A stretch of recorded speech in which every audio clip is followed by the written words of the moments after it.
It is a pleasure to see most of you here. Today is celebrating World Home Economics Day. It is such a beautiful day. My name is Simfarosa Bailey, a home economist for 30 years, an educator. And I am honored to be hosting this gathering. We are here today to recognize and celebrate World Home Economists. Let's make this a memorable and enjoyable experience for all of us. Please relax, enjoy the atmosphere, learn, and let's get started. Without further ado, I will now invite our beloved principal, educator,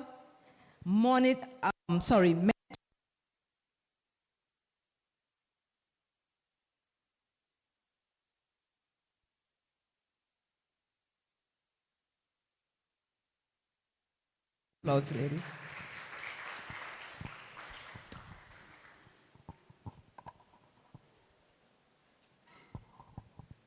Good morning, and thank you, Mrs. Cynthia Rosa Bailey, our past student, current CXC moderator, current CXC chief, current everything. There's nothing past about you.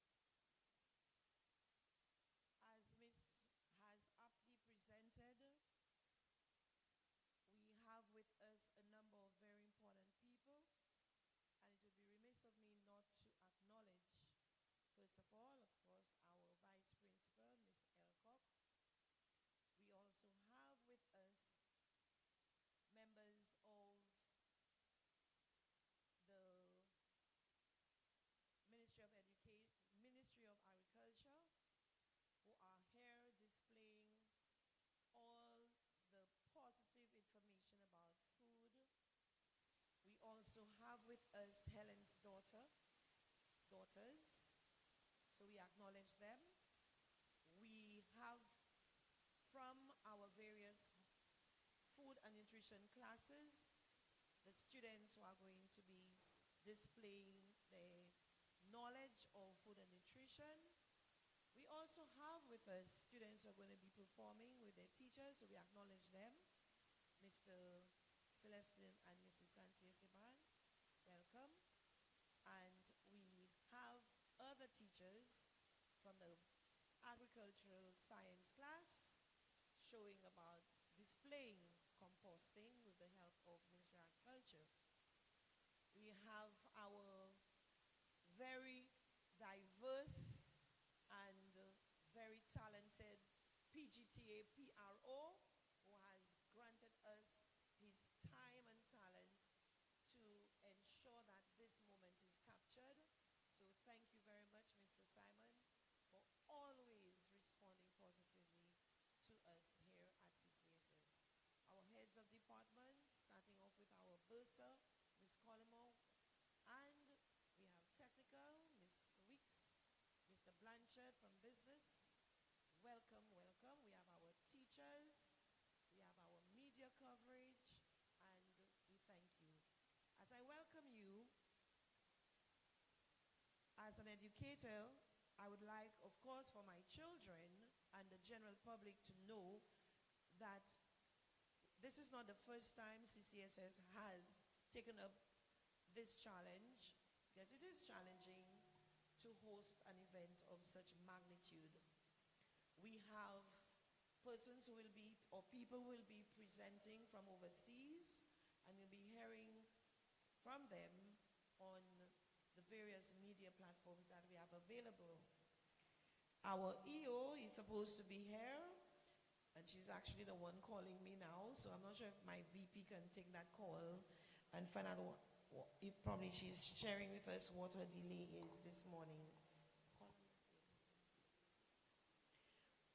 Okay. So students and general public, welcoming you to this event it's also important to know the genesis of such an activity. And so home economists on their own realized the importance of ensuring that there was some form of recognition of the work that they do, as this human science would speak of the diverse the diverse means by which they utilize their platforms, their spaces, to educate persons about home economics.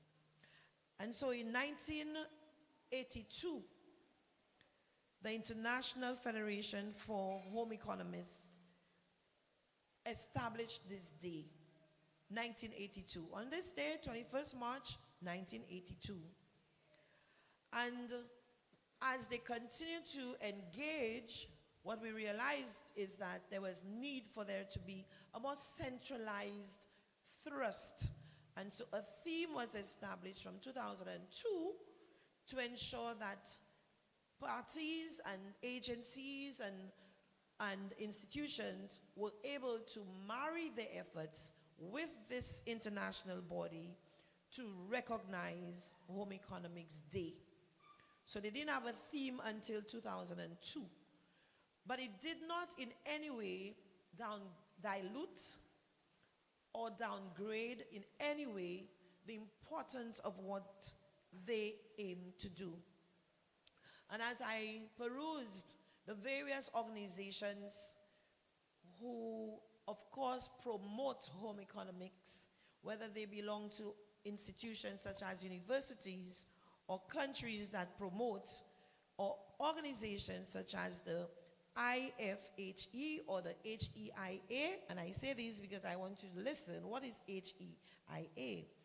And so we have this organization, which is an international international organization, association. And what I love is that it shows us, when we read up on home economics, that each and every single one of us practice what they preach, practice what they teach. And as they continue to empower us as individuals, as families, as communities, as countries, they do in effect, if they effect change, they incite policy, and they continue to, in some way, raise so much awareness that our behavior patterns are influenced. Our views are also challenged. And so we continue to see academic discipline, and so throughout all the schools, we have embraced home economics. We see in everyday living professions being born out of all of what these educators who are home economists teach us. And so it's not just, some of you think you go into the labs and you learn food, nutrition, and health to become a chef. But no, there's so many different occupations that you would migrate to or gravitate towards when you have embraced this subject. We see curriculum within our various schools equipping students with so many different skills, knowledge, behavior patterns that will make them display individual, personal decisions and professional decisions that would prepare every single one of us for lifelong, healthy living. And I spoke earlier of policy development. Through our CVQs and NVQs, we have seen the need to advocate for policies that would enrich the programs and ultimately empower all of our families, all of our communities, as we transform the practices that we engage in at home and enhance our health, our well-being. And so CCSS is in the right place this morning to show that we understand, to show that we embrace, and to show that we are also partnering to promote the tenets of home economics. And so we welcome you as individuals, whether you are students or you are presenting or you are just here because you want to know what is happening. I welcome you as the principal to view, to listen to the powerful, insightful presentations that will ultimately lead to us engaging, practicing in more sustainable consumption practices. Thank you, thank you, thank you. I said a lot. Thank you, Ms. Danielle.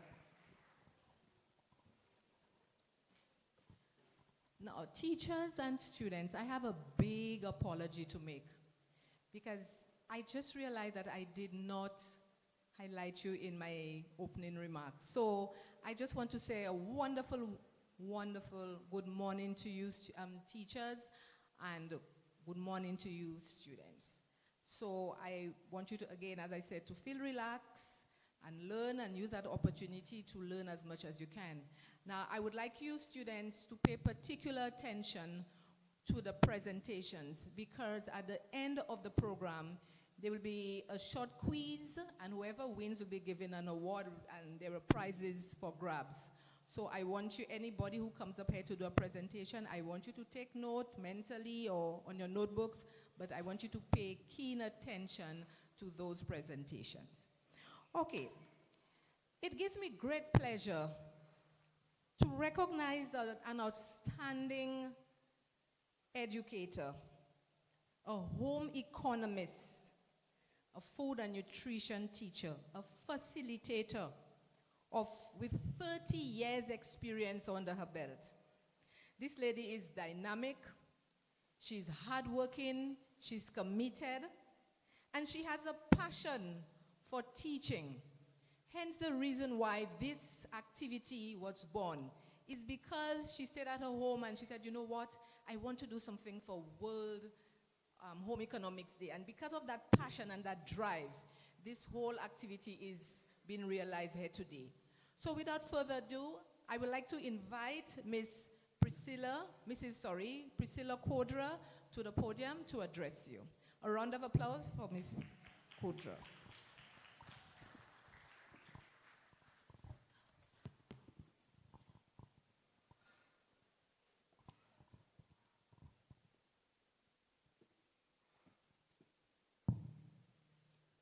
Good morning, everyone. Permit me to adopt the protocol that has already been established. Today, as we celebrate World Home Economics Day, we do so during a particularly special time for our school community. This March, we proudly celebrate our school's 51st anniversary. What a fitting way to mark this milestone by hosting this event, which addresses themes so crucial to our nation's progress. We are truly honored to have this opportunity to bring together our community and focus on tackling overconsumption. During our anniversary month, this theme resonates deeply with our national aspirations as we also reflect on our independence theme, Devant Ensemble, Health and Well-Being for a Prosperous Nation. These two themes, while seemingly distinct, are intrinsically linked. To achieve a truly prosperous nation, we must first address the challenges posed by overconsumption.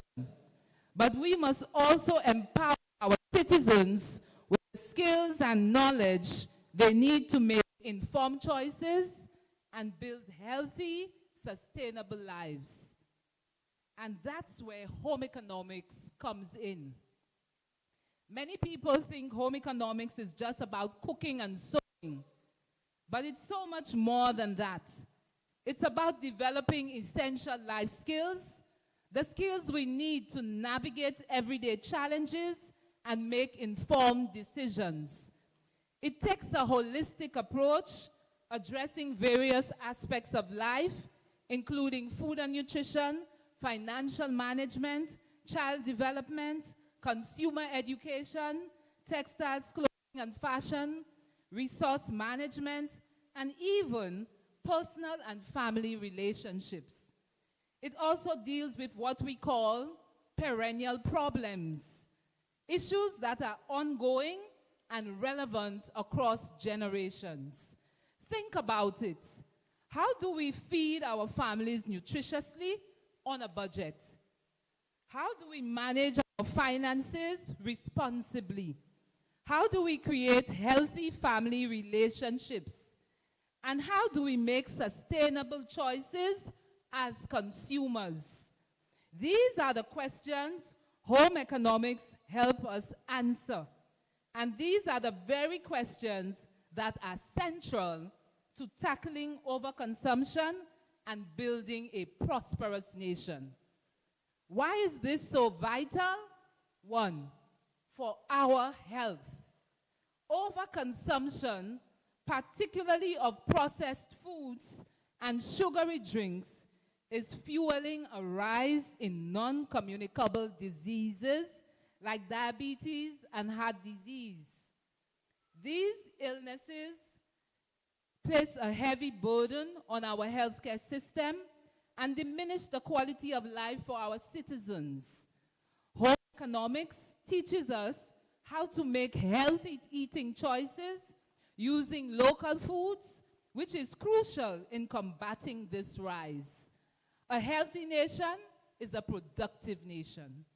For our environment, overconsumption leads to excessive waste, pollution, our beautiful island, and straining our national natural resources. From overflowing landfills to degradation of our marine ecosystems, the environmental consequences are clear. Home economics promotes sustainable consumption and resource management, which are essential for long-term prosperity. For our economy, overconsumption often means relying on imported foods, which drains our foreign exchange and weakens our local economy.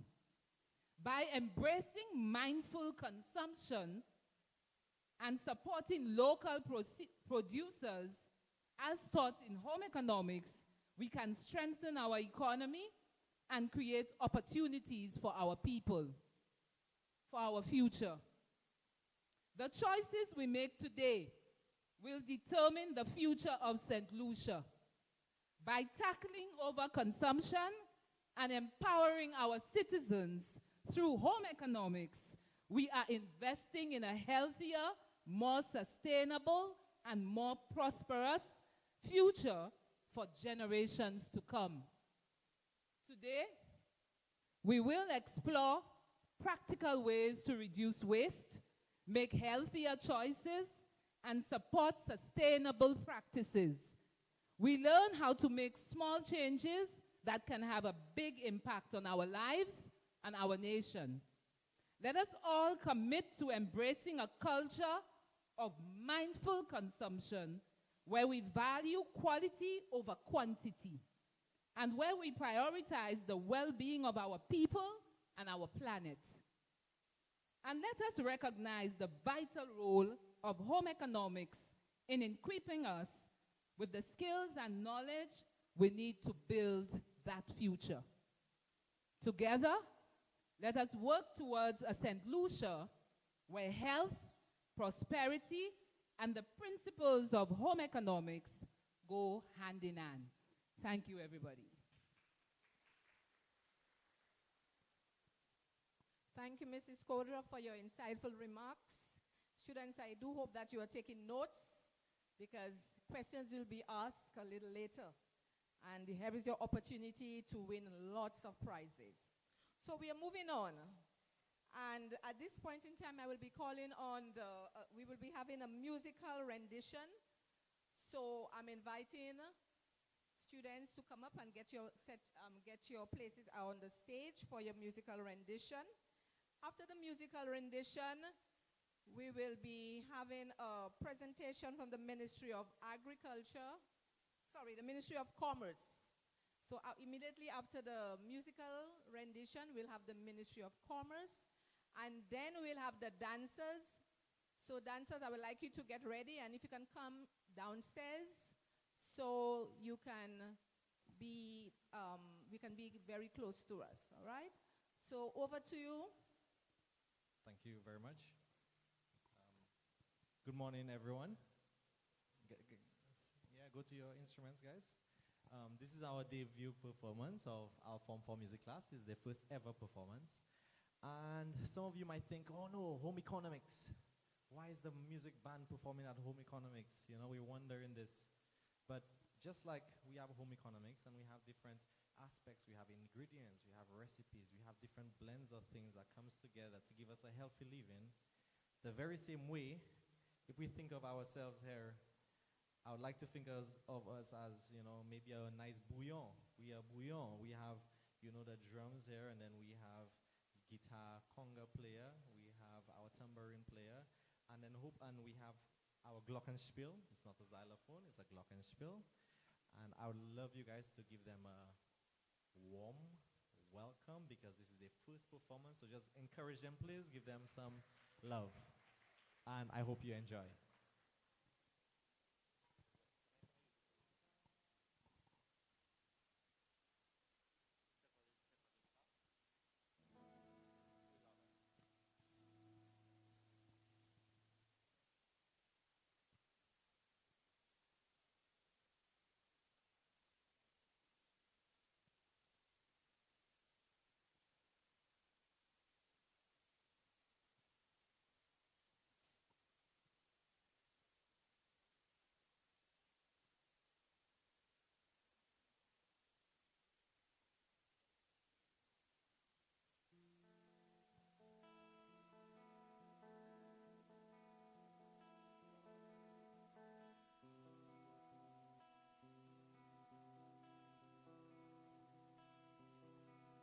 It's not true. Tell me I've been lied to. Crying isn't like you.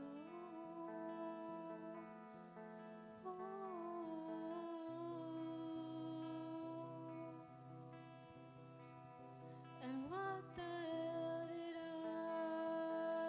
do? Never been the type to let someone see right through.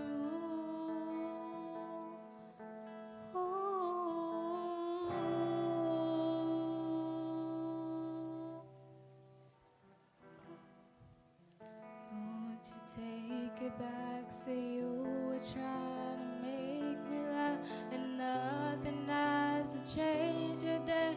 You didn't mean to say I love you.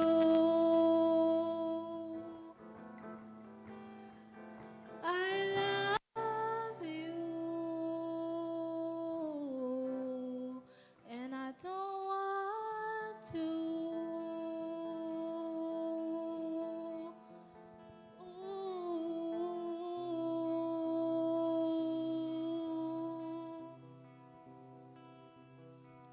Up all night on another red eye.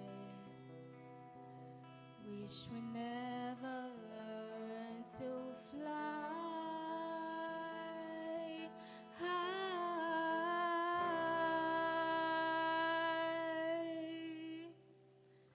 And maybe we should just try to tell ourselves a good lie. Didn't mean to make you cry.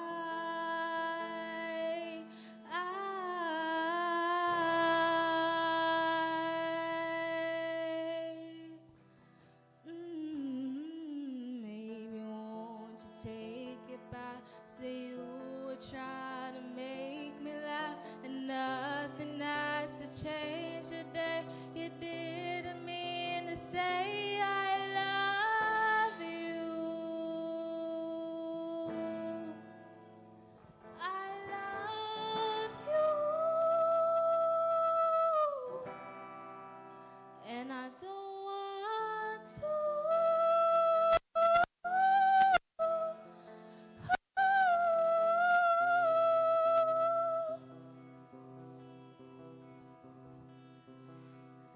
The smile that you gave me even when you felt like dying.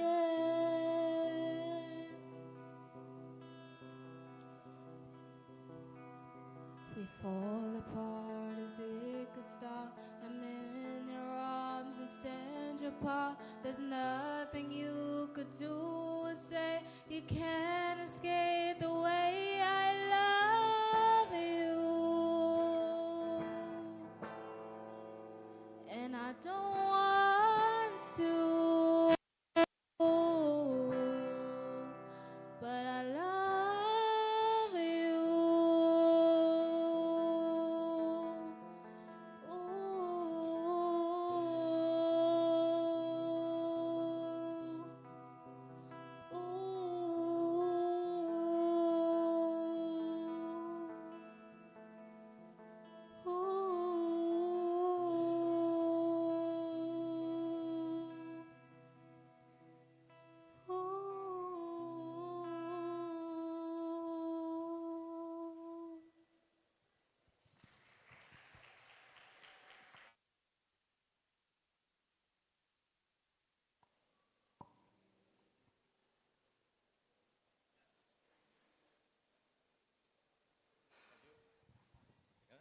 Thank you very much, Form 4. Another round of applause for them, please, guys. First time ever. Just take a bow, guys. 3, 2, 1. Yeah, there you go. Beautiful. And by the way, we have a recital coming up for the Form 4s, so everyone here is invited next week. Thank you. This is beautiful singing. I was totally blown away. I think this young lady deserves a presence at the Jazz and Arts Festival. Don't you agree? Beautiful, beautiful. We have a lot of talent at Castries Comprehensive. Main stage, yes. Okay, students, I would just like to, just a brief announcement here. Our district education officer, Mrs. Merlin Innocent, she has sent her greetings, and she will not be with us today, so she has sent apologies indicating that she will not be with us today, okay? So we're moving on. So I will now invite the representative from the Ministry of Commerce, Ms. Melisha Davy and Mr. Lloyd Eugene, to address you. After this, we are going to have our dance rendition. Immediately after the dance rendition, I would like representatives of the various booths to line up by the stairs here so that you can come and have your individual presentation. Thank you. Over to you, Miss. Thank you, Miss. A very good morning to everyone here today. Good morning, Castries Comprehensive. You are a bit cold. I'm sure you can be a bit warmer than that. Let me try my greeting again. Lloyd, don't you think I should try my greeting again? Good morning, Castries Comprehensive. Okay, that's better. Allow me to adopt the protocols already established. Of course, the Ministry of Commerce, we are extremely honored to be part of this remarkable program of activities celebrating World Home Economics Day. And so, on behalf of the Minister for Commerce, our Permanent Secretary, I extend our sincere gratitude for this invitation. Let me very quickly tell you what, in a nutshell, about the Ministry of Commerce. While we actively focus on the growth and development of the private sector, we also remain steadfast in ensuring that consumers' rights are respected and protected. Our support for the private sector takes many forms. We provide concessions, we facilitate access to loans and grants, we assist in registering small businesses and of course, creating opportunities for market expansion. Additionally, we champion our Love St. Lucia campaign. By show of hands, have any one of you heard about Love St. Lucia, our Love St. Lucia campaign? Wow, I'm happy the principal, she has heard about it. So let me just quickly tell you that our Love St. Lucia campaign is basically our Buy Local campaign. And I'm very happy that Mrs. Kodra spoke about buying local and supporting local.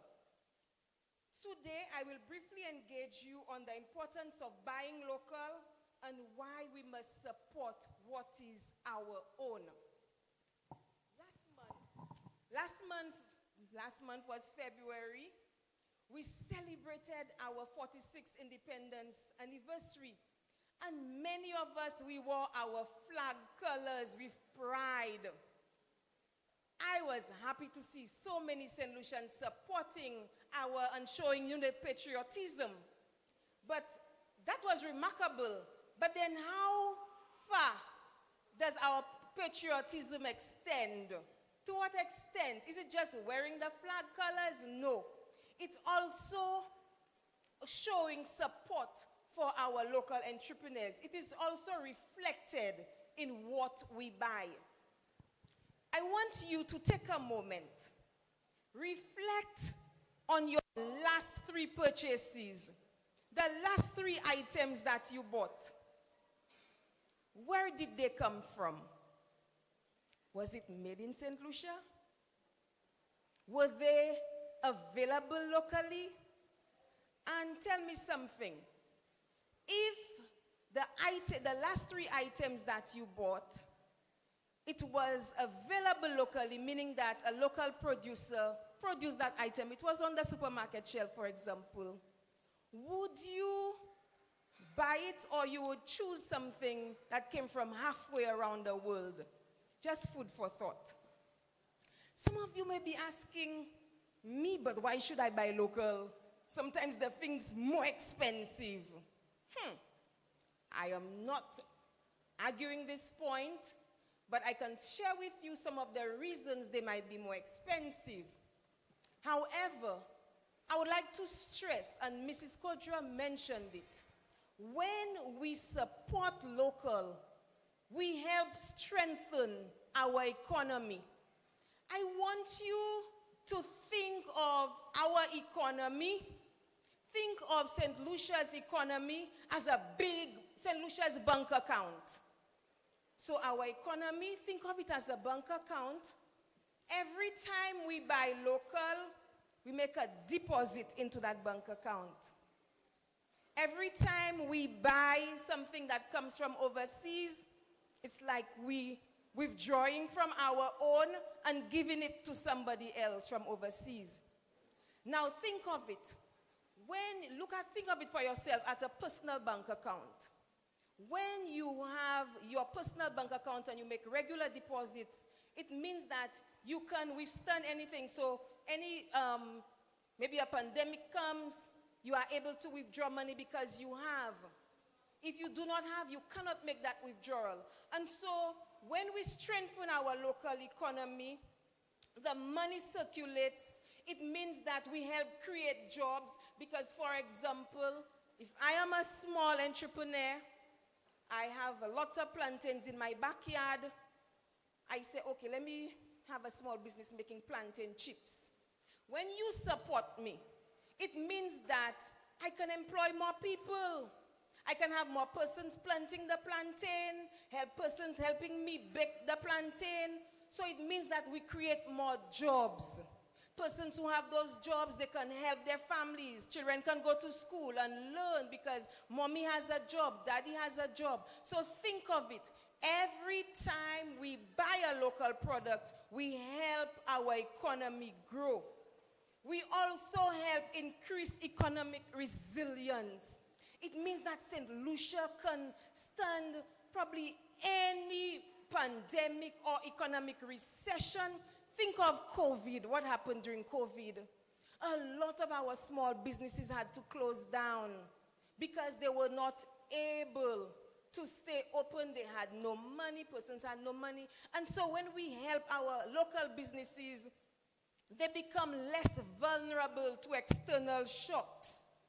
Okay, and we know right now, if you are looking at international news, where you hear a lot about increased tariffs.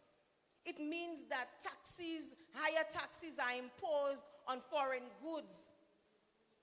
This has repercussions for us in St. Lucia. It means that the price of goods will automatically increase.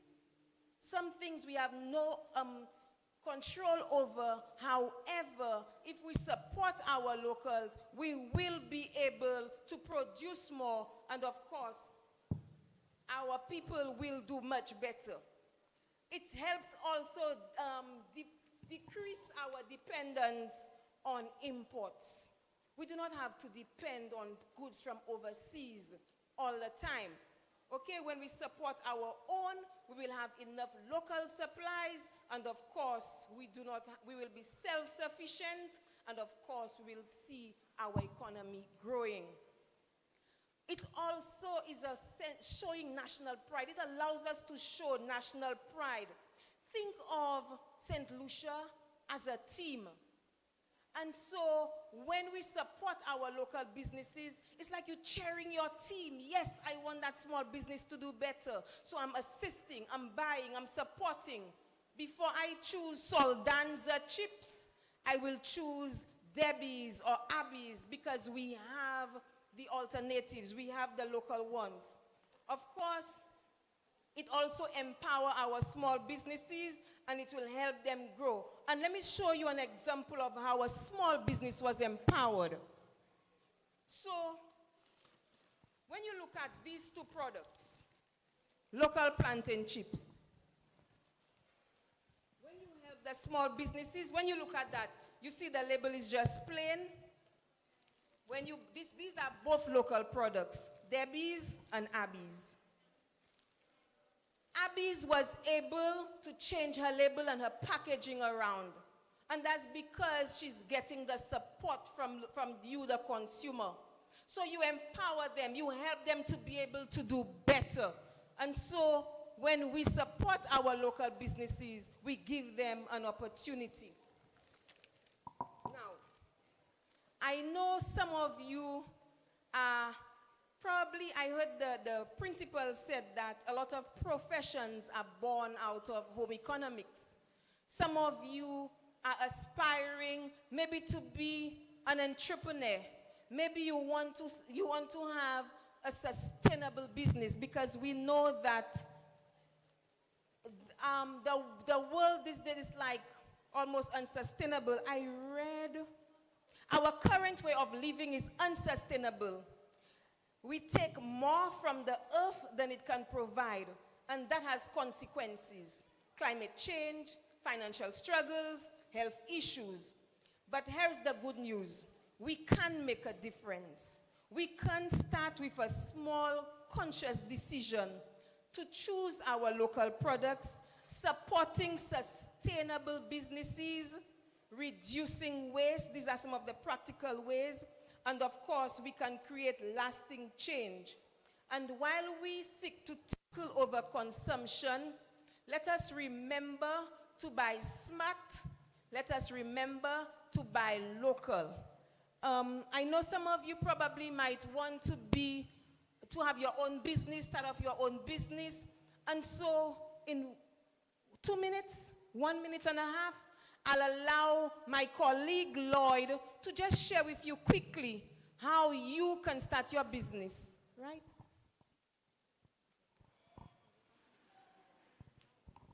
Yes, morning. Nice to be here with you this morning.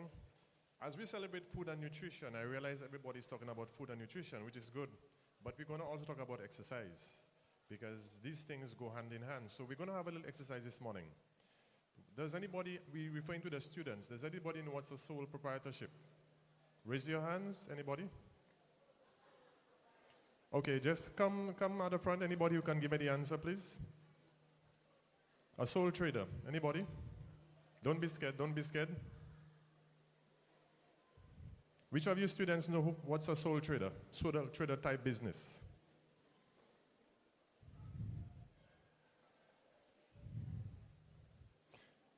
Yes, come, come.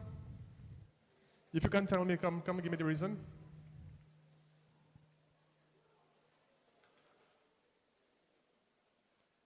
And then also we're going to find out who can tell me what's a partnership.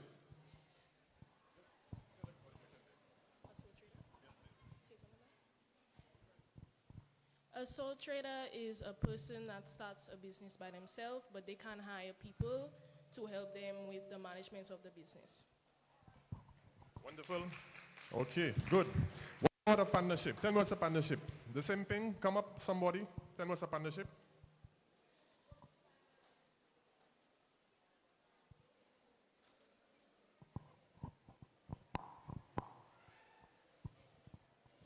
A partnership is two people working together to create a business. Well, it can be two or more, but you have the logic. What's about an incorporation, a limited company? Somebody tell me what is a company is all about, please.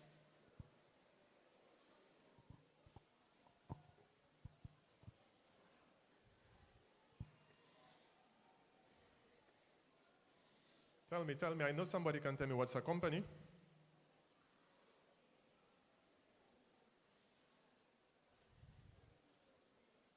Going once, going twice.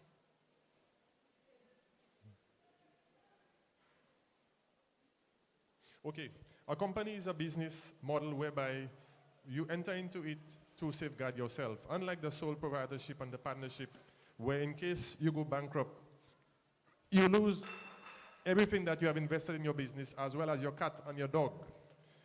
The incorporation has been designed to safeguard you, so you only lose what you invest in your business. And the last one, what about corporate social responsibility?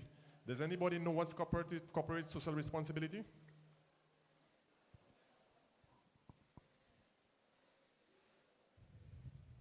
Okay, corporate social responsibility has to do with the fact that you enter in business as a company or business with the long-term view in mind. You're going to look at for generations to come. So whatever you do in your business, you have to make sure that you're going to provide a service to the greater good of the community, the society. You're not just getting into business for yourself. That's what we call corporate social responsibility. Now at Ministry of Commerce, we more or less are concerned with three types of business that we have examined: the sole proprietorship, the partnership, and the company. And we always urge persons, we help them with the registration process of those businesses. So you can always come to us at Ministry of Commerce. That's the 4th floor Herald in Rock building. Another thing we also do, we help with the access to finance, and we help with duty-free concessions. We don't give funding to persons, but we can help you access finance. We do so with duty-free concessions. We currently have the MSME loan grant facility. So for persons between the ages of 31 to 60, most of you here, the students, you're adolescents, teenagers, but if you partner with somebody within 31 to 60, you can also qualify. But just a little reminder, the youth economy also has a program for persons 15 to 35, which most of you all will fall into.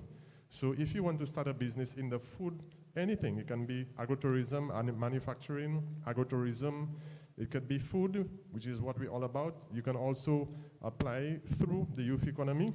If you need help with business plan formulations, come to us at Ministry of Commerce, we can assist you. So I won't be long, I think I've already expired my time, but we're here for you at the ministry. We have to help you grow, to help you develop your business, to take it from one life cycle to another life cycle. They have a lot of stories we have at Commerce where persons started a business selling by the roadside, and those persons have actually been exporting to other countries. So come to us, we're going to give you the assistance you need. Thank you. Thank you, Mr. Eugene and Ms. Davy. And just to reiterate what Ms. Davy said, that you students, we must try and buy and eat local as much as possible. And I know for a fact that our local fruits are cheaper than the fruits in the foreign fruits, because you can go by the market or anywhere and buy a bag of golden apples for $5, but you cannot buy a bag of apples for $5. So I want you to invest more in your fruits. Eat your local fruits, your golden apples, your mangoes, your tangerine. These things are very, very nutritious, okay? And you'll save a lot of money. Okay, now we are coming we are looking at some action now, okay? So, ladies and gentlemen, I will now call on our dancers to perform a piece called Possess. Over to you.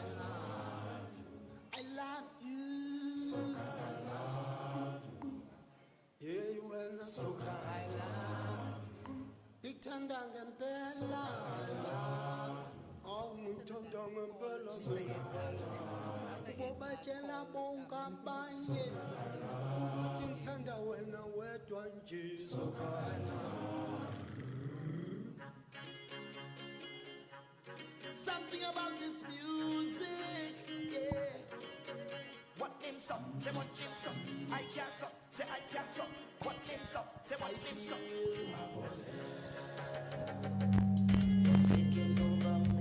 Taking over my soul is the kind of feeling that I cannot control. Messing with my body, messing with my mind. Every time it hit me, my mind start to whine. And today I go make my name. Today I go change the game. I'm feeling fine. So fine. I don't care about shame. I want everybody just leave me alone. When you see me, please don't bother me. Just stay out my way. Leave me alone. Oh, my head in a mess. I feel like possessed. 'Cause I can't stop. Say I can't stop. What them stop? Say what them stop. I can't stop. Say I can't stop. What them stop? Say what them stop. I can't stop. Say I can't stop. What them stop? Say what them stop. I can't stop. Say I can't stop. I'm jumping up and down on the road like a jumping. Falling down on myself like a jumping. Whining all in the bed like a jumping. This thing got to bed like a jumping. I out on patrol, 3-0 in my hand, looking for a vetor to jump up in a van. I don't have no worries, I don't have no fear. I have been the best time, my hands up in the air.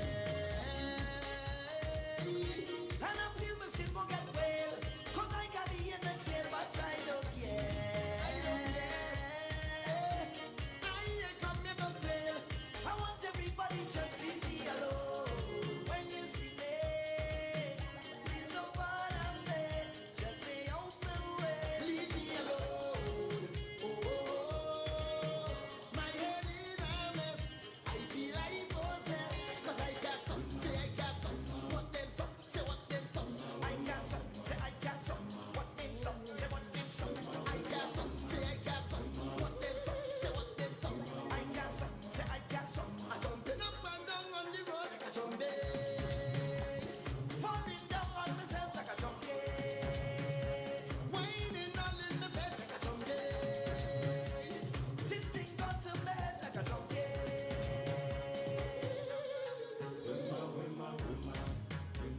Oh yeah, yeah. Oh yeah. Oh yeah.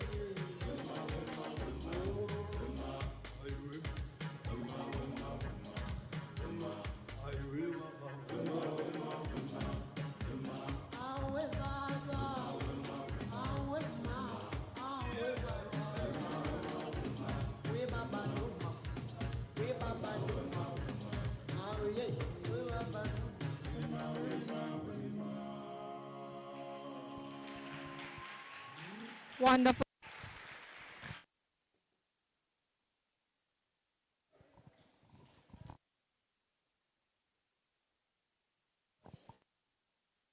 Testing. Testing for sound. Sound check 1, 2. What a wonderful performance. Let's give him another round of applause.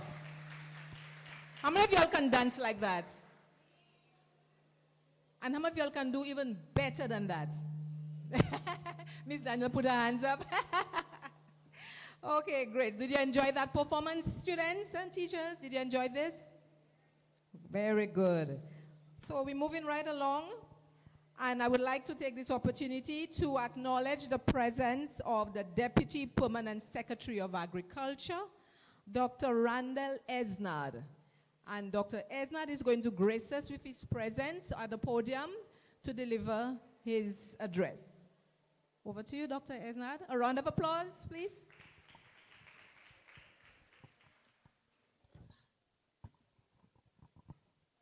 Thank you very much.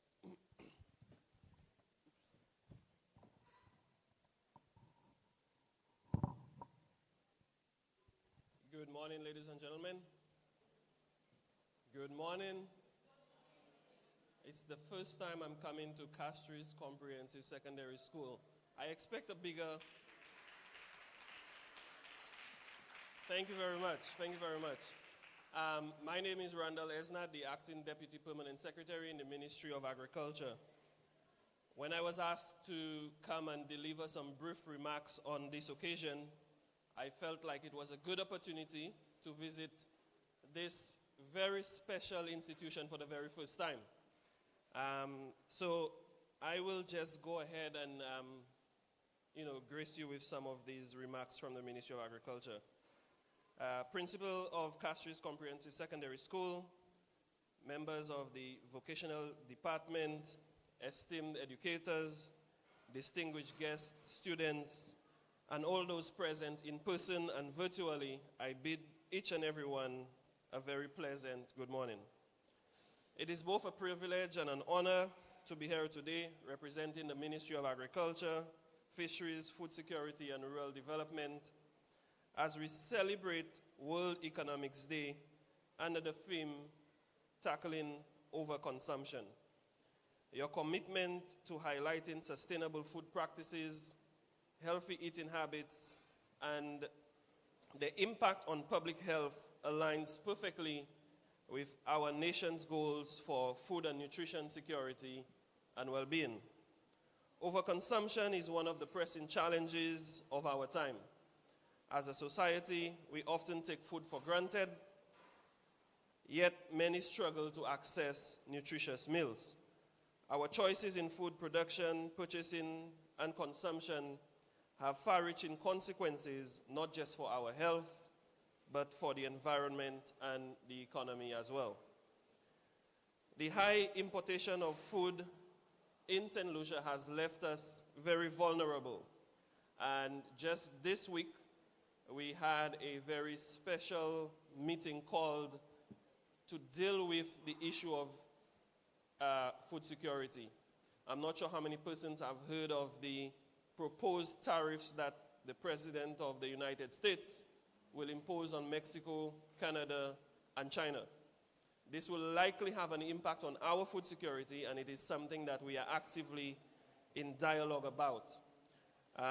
Nearly 80% of the food consumed in St. Lucia is imported, and that is alarming, costing our economy over $370 million annually. And it is also threatening our food security. Overconsumption and food waste are not just economic issues.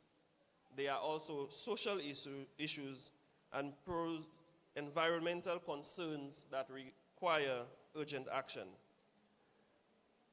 This is why today's event is so important. It brings awareness of these issues and highlights solutions through education and sustainable practices. The Ministry of Agriculture is committed to ensuring that food and nutrition security and sustainable agriculture are not just national priorities, but also accessible and practical for our citizens. We have several initiatives that have been implemented to encourage responsible food consumption and promote locally grown produce. These include the Youth in Agriculture, the Youth Agri-Entrepreneurship Program, the YEP program, which I'm pretty sure that some of you guys have heard about in one form or another, which is designed to empower young persons like yourselves to explore careers in agriculture, food production, and agribusiness. We, the ministry, are investing in your potential to drive this industry. Secondly, I'm not sure how many of you guys have heard of Eat Fresh St. Lucia's Best, which is the Ministry of Agriculture's slogan to encourage consumption of local foods. It is an initiative that is aimed to reduce our reliance on imported foods while supporting farmers and fishers. I think I heard the mistress of ceremony this earlier on my way in, encouraging you to consume some of our local foods, our bananas, our oranges, our tangerines and mandarins, and so on. By choosing fresh, local produce, we are not only supporting our local economy, but also reducing our carbon footprint. Number 3, the school farm initiative. Do you all have a school farm in Castries Comprehensive? Is there a school farm? It's what? Okay, good. So we at the Ministry of Agriculture have a school farm initiative in most secondary and primary schools around the island through collaboration with the Inter-American Institute for Cooperation on Agriculture. So we do provide support in that initiative, and it's a collaborative effort with educational institutions like yourselves to incorporate agricultural training into the school's curriculum, ensuring that students acquire the practical school skills in food production, nutrition, and sustainability. Number 4, the National Backyard Gardening Program. For most of you here, I don't think you all pay any taxes as yet, but in a few years, you will have to pay taxes. And for those who do pay taxes, we have an initiative where persons who are registered as backyard gardeners get some tax deductions when they file their annual taxes. So teachers, please make full use of that facility. It encourages households, including students and families, to cultivate their own food, promoting food independence and reducing the reliance on imported goods. Number 5, agro-processing and value addition programs, helping farmers and young entrepreneurs transform raw agricultural produce into marketable goods, reducing food waste and creating economic opportunities. Young people, students, you are the future of St. Lucia's agricultural landscape. That goes without saying. We encourage you to explore the vast opportunities within this field, not just as farmers, but as innovators, entrepreneurs, researchers, fishers, policymakers, and so on. Agriculture is not just about, tilling the soil or hard labor. I think a lot of you would be shocked to know that I'm also a beekeeper and a fisherman and also a farmer, right? Standing right here before you today. In today's world, it is also about leveraging technology available to us, engaging in agribusiness, and creating solutions for food security and sustainability. Not too long ago, the Ministry of Agriculture started some work on a innovation hub at the Union Orchid Garden, and I encourage the agricultural teachers and so on to bring the students over to see what this is all about. So we are trying to bring in the technologies of hydroponics and so on, which is soilless cultures, to the agricultural system. Your role in tackling overconsumption is crucial. Through informed decision-making, responsible food choices, and a commitment to sustainability, you can be the change that transforms our food system.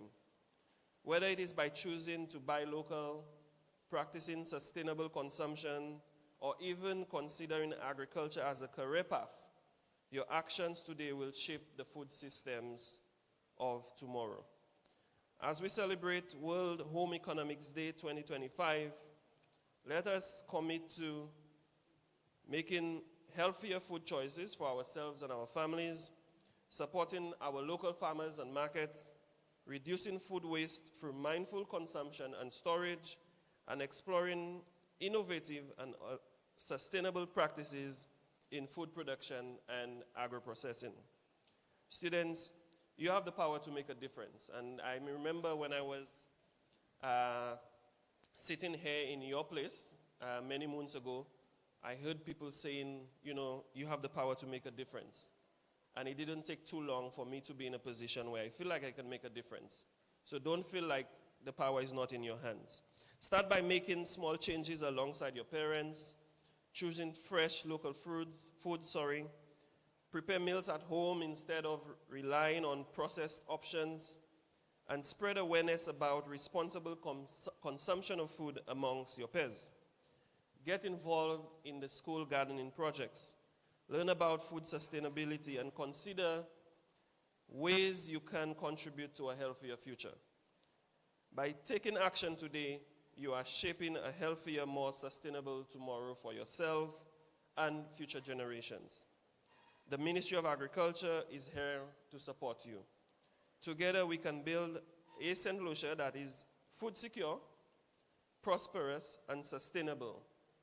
Let us move to devant ensemble, like the independent slogan goes, forward together for a healthier nation, a resilient agricultural sector, and a future where we all thrive by eating fresh, St. Lucia's best. Thank you for having me here today, and I look forward to engaging with you further today and at upcoming activities that will be hosted to promote healthier lifestyles, careers in agriculture, and food sovereignty. I thank you very much for your 10 minutes, and I look forward to seeing you around for a brief discussion at some point. Thank you very much. Thank you, Dr. Esnod, and I was so pleased to hear you highlighted the need to have a kitchen garden. And students, that is something we must all try and do, have our little kitchen garden and stop. You know, we have to try our best to save money. So when we have our little beds of lettuce, our parsley, celery, scallion growing, so we can save a lot of money. And also when he said about the need to eat local and to avoid the imported foods. I remember KFC, and I know a lot of you like KFC. Now, you know what KFC stands for? Killing Foolish Children. So when you eat KFC, what in a way you're causing harm to your body, because this is loaded with saturated fats and oils, which can clog your arteries and, of course, can cause the high cholesterol and the cardiovascular diseases. So let us lessen on the KFC, and let us eat lean food. Let's eat more fish, and and also he did highlight the need to invest in agriculture. And I'm hoping that students from Form 1 and 2, when you're selecting your subjects for Form 4 and 5, that you select agriculture science, and of course, food and nutrition. Okay, so we're moving on. So I don't know if you have heard of the term CAHE, C-A-H-E, and CAHE means Caribbean Association of Home Economists. And this is an organization that was formed by home economists, and what they try to do is they try to uplift the standard of home economists in the region. Now, we have a president called Mrs. Leonie Clark, and she resides in Jamaica. So she's not with us today, but because of technology, she has graced us with a recording. So at this point, we are going to play the message from Mrs. Leonie Clark on as the president of CAHE. So let us listen intensively. Minister of Education, Mr. Sean Edward. Chief Education Officer, Ms. Beverly Diodani. District Education Officer, Mrs. Merlin Innocent. Deputy Permanent Secretary in the Ministry of Agriculture, Dr. Randall Esnod. Principal and Vice Principal of Castries Comprehensive Secondary School, Ms. Marva Daniel and Mrs. Gifford L. Cock, respectively.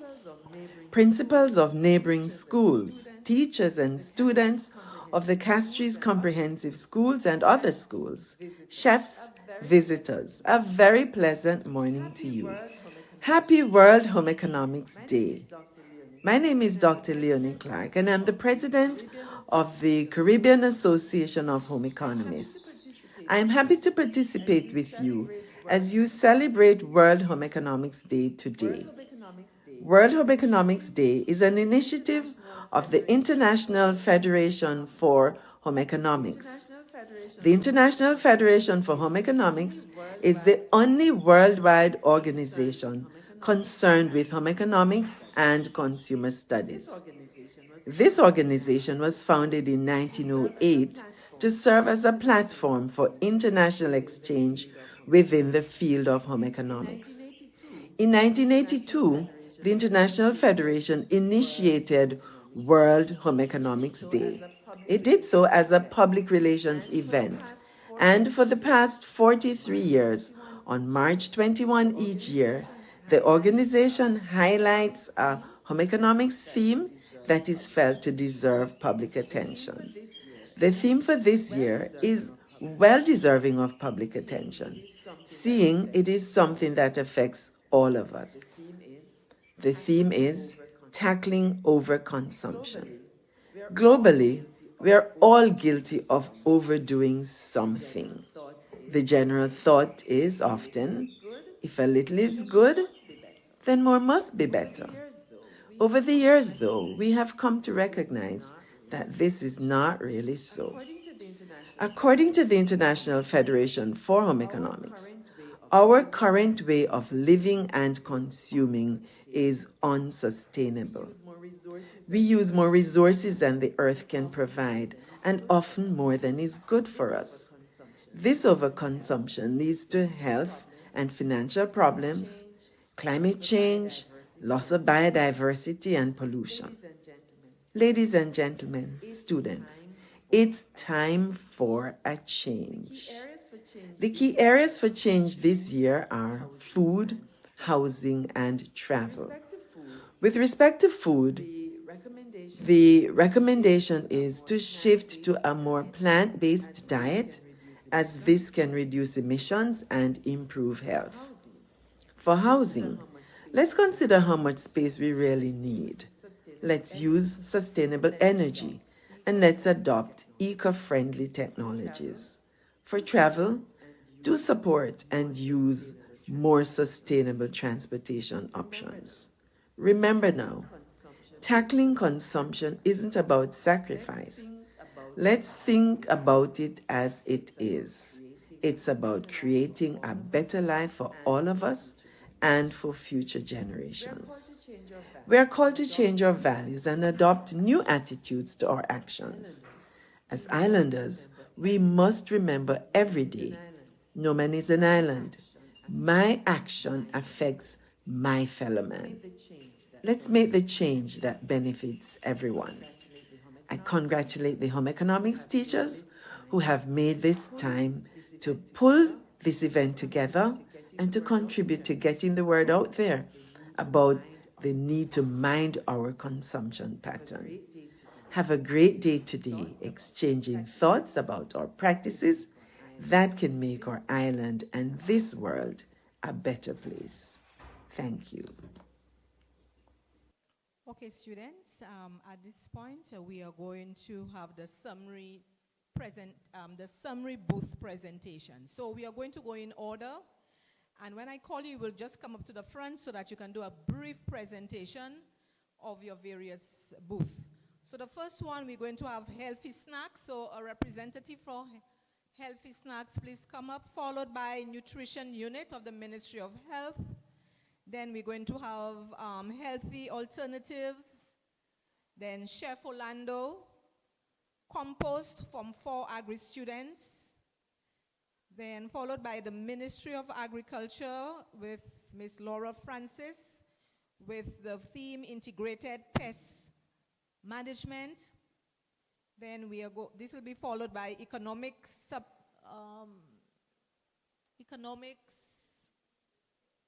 Simplified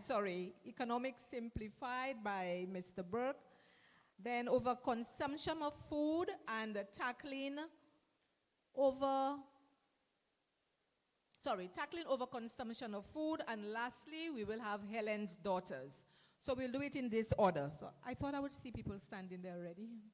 So let's get up. Come on, representatives, please come forward. Healthy Snack, where are you? Who is coming up for Healthy Snack?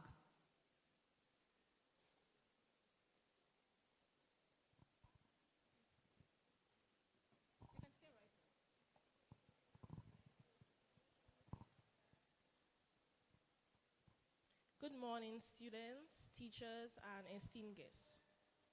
Allow me to adopt the protocol which has already been established. I am Finella Albert of Form 5 and a food and nutrition student. Today, we are looking to emphasize our theme, tackling consumption, which entails healthy snacks or alternatives to manage overconsumption and allow individuals to acquire the right amount of nutrients. To support our theme, we have Healthy Nature's Bites.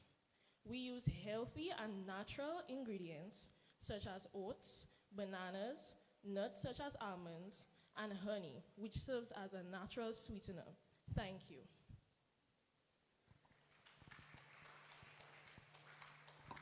Thank you, Healthy Snacks, Ministry of Health.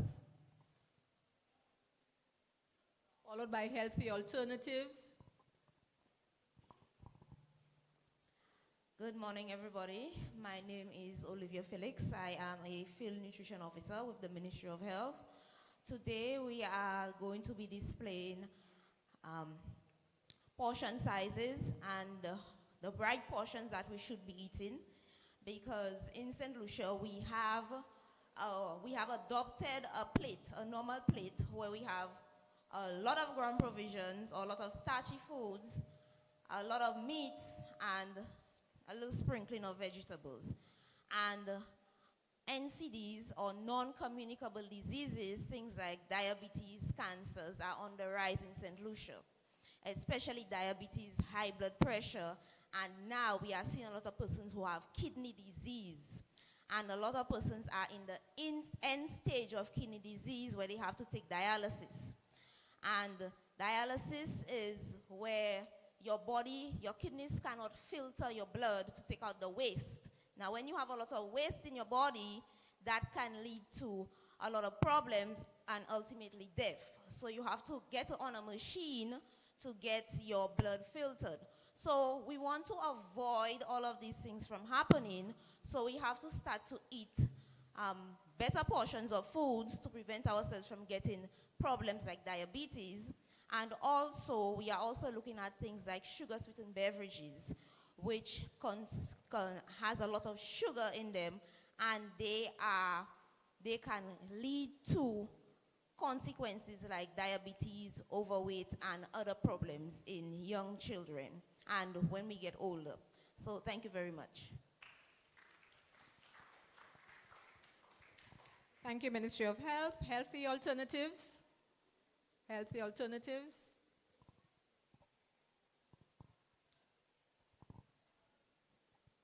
Good morning, teachers and students. Sweet treats and smart choices. Who says healthy eating can't be fun and delicious? Today we're going to showcase 2 refreshing treats that prove you can eat smart while enjoying something sweet. Our vibrant beetroot popsicles and creamy mango sorbet. My bad. Beetroot popsicles, a burst of nutrients. Our beetroot popsicles aren't just a pretty color. They're packed with goodness. Beetroot is a nutritional powerhouse rich in antioxidants, vitamins, and minerals, including potassium and vitamin C. By choosing these popsicles, we're opting for a naturally sweet treat that nourishes our bodies instead of relying on processed sugary snacks. Mango sorbet, tropical delight, healthy choice. Our mango sorbet is a taste of St. Lucia's sunshine. Mangoes are naturally sweet and loaded with vitamin C, vitamin A, and fiber. Instead of store-bought ice cream filled with artificial flavors and added sugars, we're using the natural sweetness of mango to create a refreshing and healthy dessert. Tackling overconsumption. One treat at a time, both our beetroot popsicles and mango sorbet demonstrate how we can eat smart and tackle overconsumption. Thank you. Thank you, students. Mr. Chef Orlando.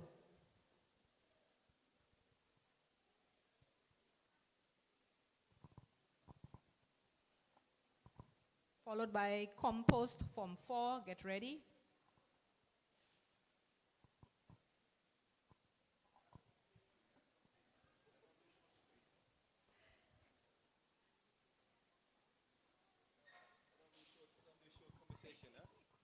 Okay, folks, good morning. Come on. I come from Soufrière to say good morning to you. Come and say good morning. Thank you so much. Nice to meet you all. And some of you don't know where I am. My name is Orlando, Chef Orlando, and I run Orlando's restaurant in Soufrière. But when I was coming up here today, I was thinking, what am I going to say to the students, the future chefs, the future presidents, the future ambassadors, the future teachers? What am I going to say to you guys that you have not heard yet? So I was thinking, yesterday was World International Happy Day. I don't know if you knew that. Did you guys know that? Yesterday was World International Happy Day, and today we're doing World Home Economics Day. What I tell you, food and happiness goes together. Yeah? Okay. Now, clearly, my role as a chef, as an owner of the restaurant, is really about how do we get us eating correctly. You guys are tomorrow's people. You are the future of where St. Lucia, the Caribbean is going. But how do we get you to understand the value of what you eat? How do you eat correctly? And get away from this kind of like, your parents do this. Sometimes they go to a buffet and they pack all the plates with the yam, the dasheen, the macaroni, the chicken. Oh, don't forget the lentils. All on one plate. How do we get away from that trying eating smart now? How do we get away from trying to figure out how do we eat correctly at the right time? How do we get away from the time of what you eat? Maybe you're watching TV at 9 o'clock, 10 o'clock, you're eating French fries and chicken wings. I don't know, some of you. So we've started to think about that. Home economics is critically important, not just for the kitchen, but for your home. How do you take care of your food? How do you store your food? Again, it's about taking care of self-one. My role as a chef, and I've been here, as you can hear, I got this funny English accent, but I've been here long enough now to be a Lucian. They give me a passport, so they call me a Lucian. And I can do a few patois, but I won't go there. But the point I'm making to you, I haven't been here for so many years. One of the biggest things I've been saying for a long time, how many of you guys have passed your food vendor and said hello to him in the morning? The food vendors who you pass in the morning when you come to school. The food vendors who sell the local ingredients.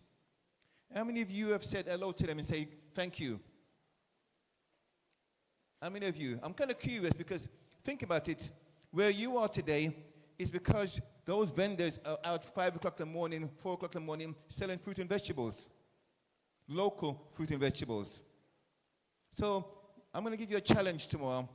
When you come to school tomorrow, or tomorrow Monday, sorry, say hello. Or you go to the market, say hello to them. Because they're the people who will give you our local ingredients, our fresh local ingredients. I heard in a conversation someone talking about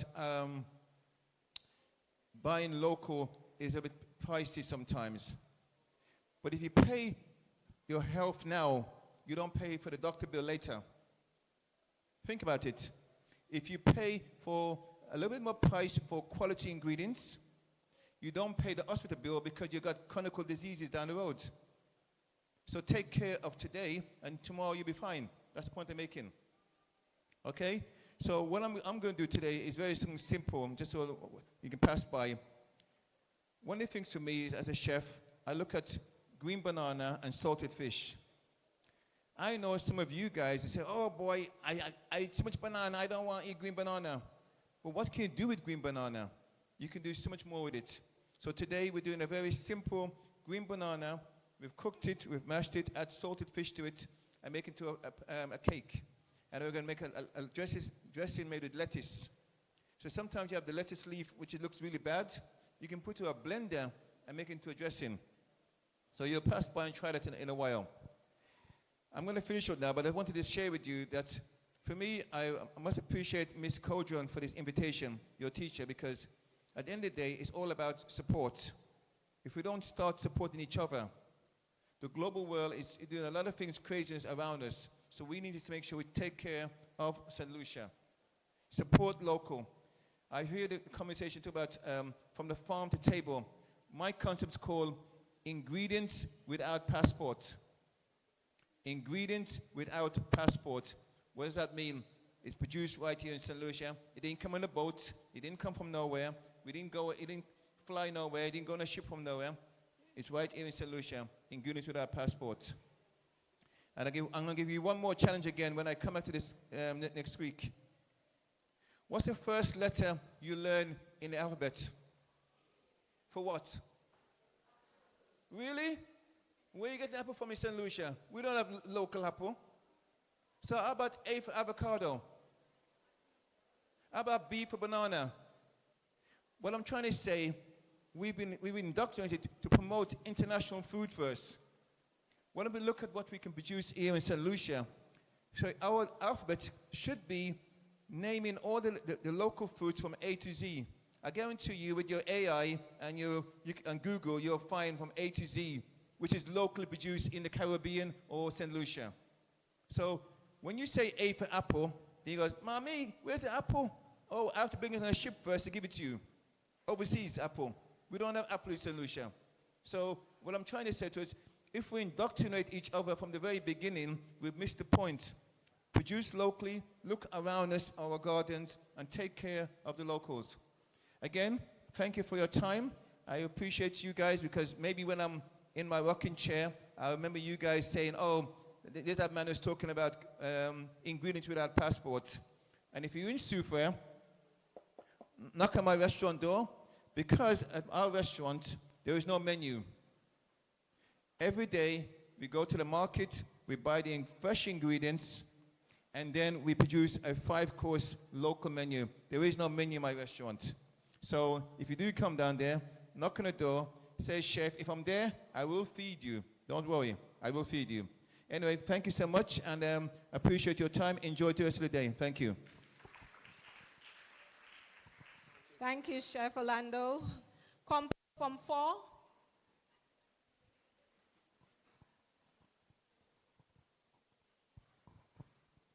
Good morning, everyone. Please allow me to adopt the protocol established. Today, I want to talk about something simple yet powerful and how it helps us to tackle a major issue in our households. We live in a world where we buy more than we need, waste more than we realize, and throw away things without thinking about where they end up. Food scraps, vegetable peels, leftover meals, all of it goes into the trash.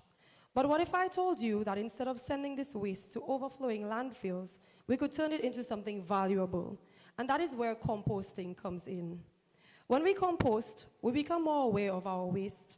We start asking questions like, why am I throwing away so much food? Am I buying more than I actually eat? This awareness helps us change our habits. We start planning meals better, storing food properly, and making smarter shopping choices. Less waste means less unnecessary consumption. Instead of piling up in landfills, where food waste produces harmful greenhouse gases, composting turns waste into rich, healthy soil. This soil can then be used to grow fresh vegetables and plants, creating a sustainable cycle where nothing goes to waste. By composting, we spend less on fertilizers, reduce trash, disposable costs, and even lower our grocery bills by using our own homegrown food. At the same time, we reduce pollution, conserve resources, and contribute to a healthier environment. If every household composted, we could significantly cut down on waste, slow down overconsumption, and create a culture of sustainability. This morning, I'll urge you to visit my Form 4 students at the back as they do a demonstration on composting in agriculture. It can start with a small bin in your kitchen, a compost pile in your backyard, or even a small bag. So let's rethink what we throw away. Composting isn't just about waste, it's about making better choices, consuming wisely, and giving back to the earth. So let us start turning our trash into treasures. Thank you.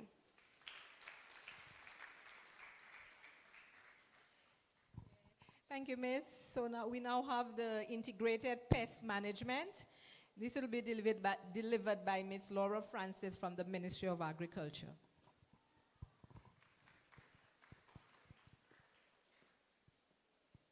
Good morning, everybody.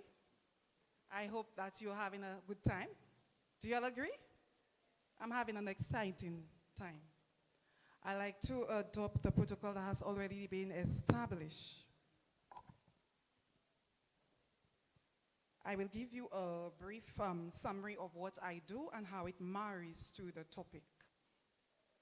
I am Laura Francis, as previously stated, an agricultural officer from Research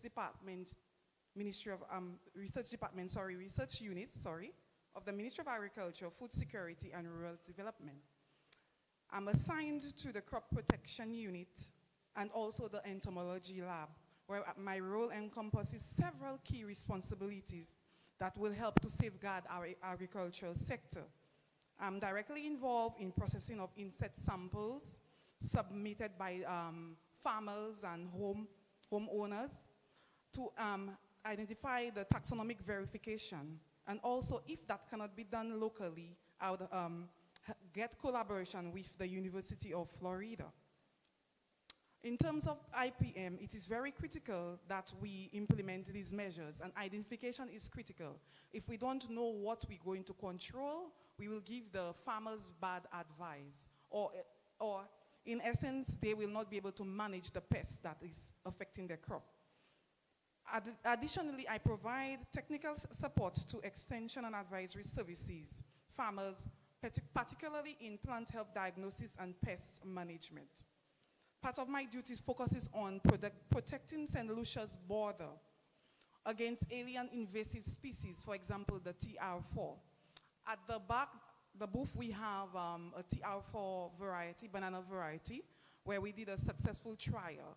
So yeah, in the event that TR4 enters the shores of St. Lucia, we have the banana varieties to withstand that disease. Also, I do surveys and trials. In one of the most recent one is the breadfoot mealybug. That's another alien invasive species that have entered our shore. And this mealybug, even if the name is breadfoot mealybug, it does not only attack breadfoot. It attacks over 70 species of plants, especially hardwood plants. For example, avocado, orange, mangoes, and ficus, and some crops like lettuce and pigeon peas. So look out for this invasive species. If there is any, do you see any of them, any signs or symptoms, you can call me at research or call the team and we'll come and assist you and give you technical advice. One of our core advocates is also training our secondary school students, especially college, St. Mary's College. I have not done it for CSS, but I will do it this year, hopefully. College, Vieux-Fort Comprehensive, the Babono Secondary School, we do pesticide use and safety management training to assist, at least to broaden the capacity of our youth. One of the core areas that I want to advocate is also IPM with the farming communities. So we go to the farms and we assist the farmers in IPM. We help them introduce alternative measures. For example, the use of composting, as my teacher spoke about a while ago, compost tea, biological control, for example, the use of ladybird beetle to control aphids, the use of lures or traps, pheromones, which we have on display at the back. For example, the sweet potato weevil, we have the lures for it, or the diamondback moth. So we assist these farmers in doing that. They will not rely heavily on highly hazardous pesticides, HHPs. So if we have to consume wholesome food, we must ensure that we eat the food that are safe, free from highly hazardous pesticide or toxic pesticide. So these are some of my roles as a member of the Ministry of Agriculture Research Department. If we know that when we use pesticide, we will get a quick result sometimes, but when we use it indiscriminately, we will get harmful exposure. For example, cancer or different side effects can happen, respiratory problems. So that is why at the Ministry of Agriculture, we also do the MRL test now. It's maximum residual level of food-based, like water-based food, for example, sweet potato, tomatoes, and other vegetables. So that will help us, at least when we consume whatever we grow, we know, does it have a high level of fipronil pesticide, or is it free from fipronil or other pesticide? So I'm very excited today to marry what I do with the theme. We have to help reduce excessive consumption, but we must eat wholesome food. So thank you very much. Thank you, Miss. Ladies and gentlemen, I just want to pause for a while to recognize the presence of the new ambassador for St. Lucia, Miss Nicole Su, and her secretary, Mr. Ray Chu. And I want to say a special thank you to you for gracing us with your presence. And students, we all know that Taiwan has played a significant role when it comes to agriculture and its development in St. Lucia. So they have assisted us tremendously. So I want us to give us a round of applause. And I would like to say welcome and do enjoy the rest of the program. Thanks. We will now call on Mr. Burke, Mr. Andrew Burke, with on his theme, Economics Simplified. Thank you.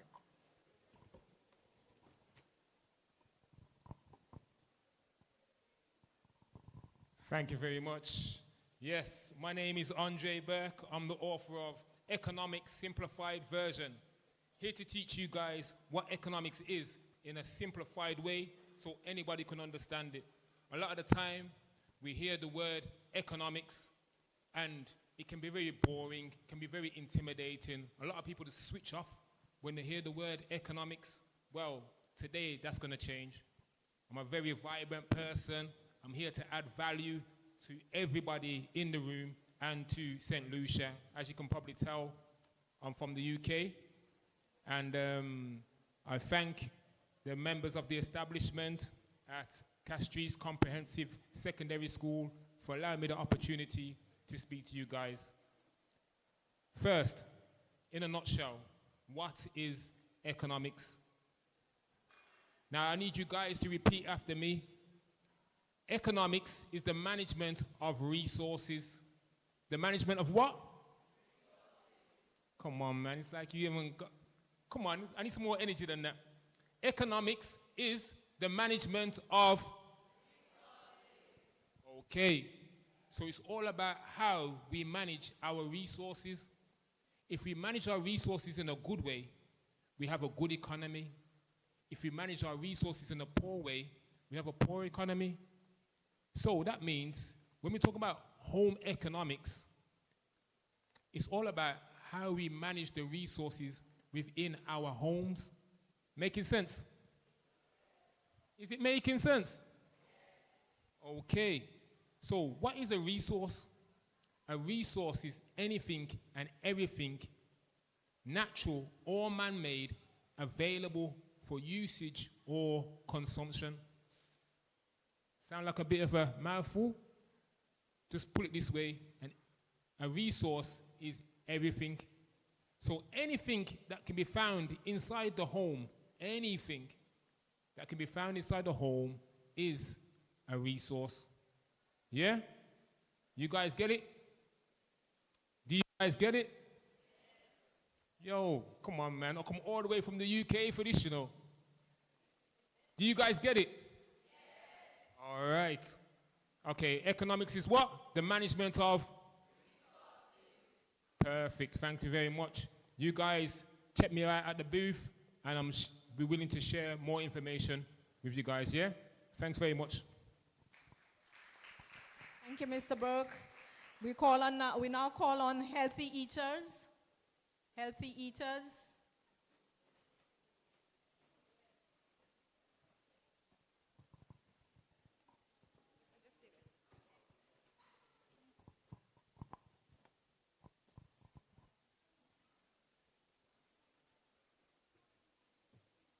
Good day to all.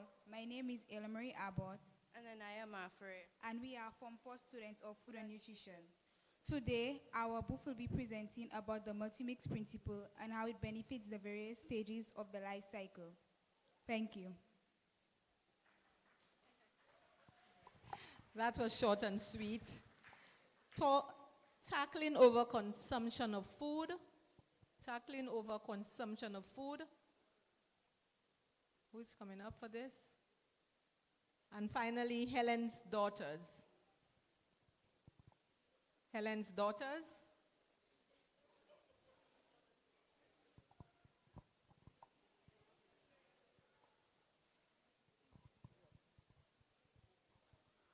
Hello, everyone. I am Farmer Jemmy, and I am a representative, or a member, I should say, of Helen's Daughters. Today with me, I have Farmer Cecilia and Farmer Janice, and we are here to take part in the exhibition. And our group is really centered around women, women farmers and young women in farming, and we are trying to ensure or make people understand that farming is not dirty work. We're trying to bring the sexy back into farming. And everything that we do as an organization, it's to support our local economy, it is to support food security, and all our members make a concerted effort to use our local products to the best of our ability, and to ensure that we have quality, viable products that everyone can enjoy. So we do have some of our products that we sell at the market, and we have samples of everything. And the last thing I would like to say, at least every second Saturday of the month, we are selling in Rodney Bay, next to the, what's the name of the place? Next to the Aquatic Center.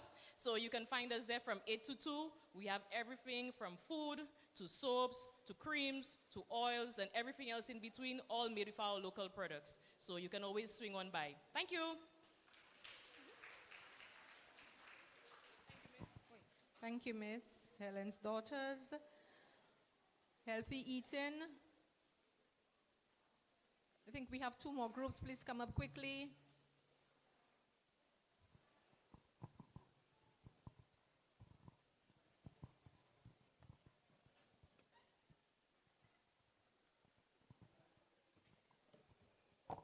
Good day, everyone. It's a pleasure to be here today as we discuss an important issue that affects us all: healthy eating in the Caribbean. We live in a region blessed with fresh, natural foods, yet many of us are moving away from the traditional, wholesome eating habits. As a result, lifestyle diseases like high blood pressure and diabetes are raising alarming rates. Today, we will be exploring the causes of poor eating habits, the impact on our health, and most importantly, how we can make better choices to live healthier lives. Together, we can take steps to improve our diets and ensure a healthier future for ourselves and generations to come. I thank you. Thank you. Our last group, would you please come up? Our last booth, quickly.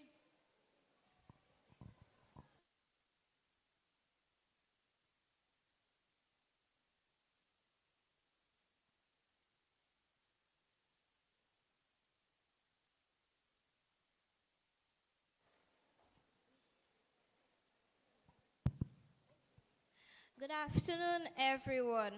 Today, the Arts and Craft Club is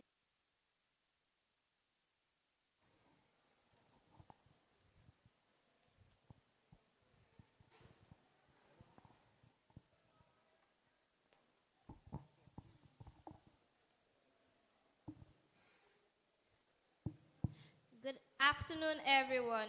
Today, the Arts and Craft Club is excited to showcase how creativity and sustainability go hand in hand. We've been working on 2 projects that we believe perfectly align with our theme, tackling overconsumption, and promote a healthier, more beautiful environment. First, let's talk about food. We all know eating well is essential for our health and well-being. To help us understand the building blocks of a balanced diet, we've created visual representations of the 6 food groups. These displays will help you see how different foods contribute to a healthy lifestyle and provide the energy we need to thrive.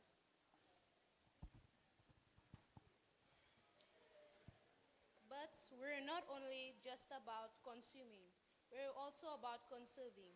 That's why we've been busy upcycling plastic bottles into beautiful and functional flower pots. Instead of ending up in landfills, these bottles have been transformed into vibrant homes for plants and flowers. This project demonstrates how we can reduce waste and give new life to discarded materials. Our artwork also reflects the theme of tackling overconsumption. We've sculpted pieces that represent the beauty of local produce and the importance of sustainable agriculture.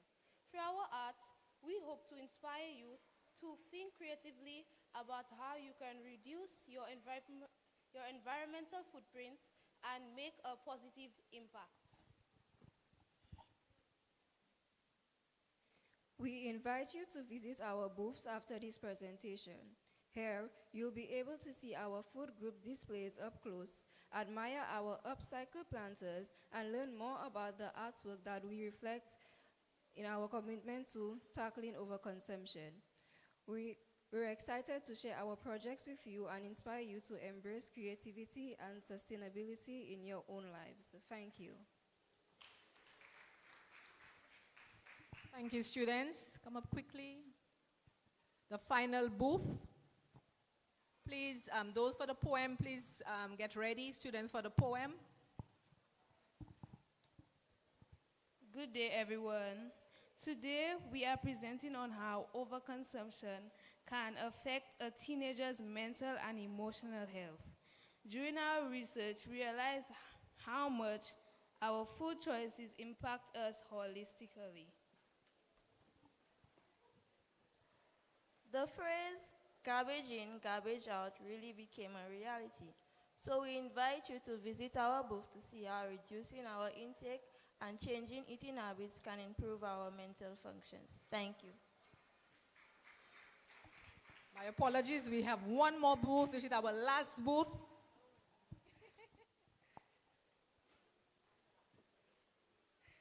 Based on the theme, Tackling Overconsumption, my group has created a presentation on healthy food choices. We realize that there are many healthy alternatives to snacks we eat on a regular basis. And so what we have done is created a visual comparing both healthy and unhealthy food choices. To bring our point across, we have created a sample of healthy food choice using some of our local produce.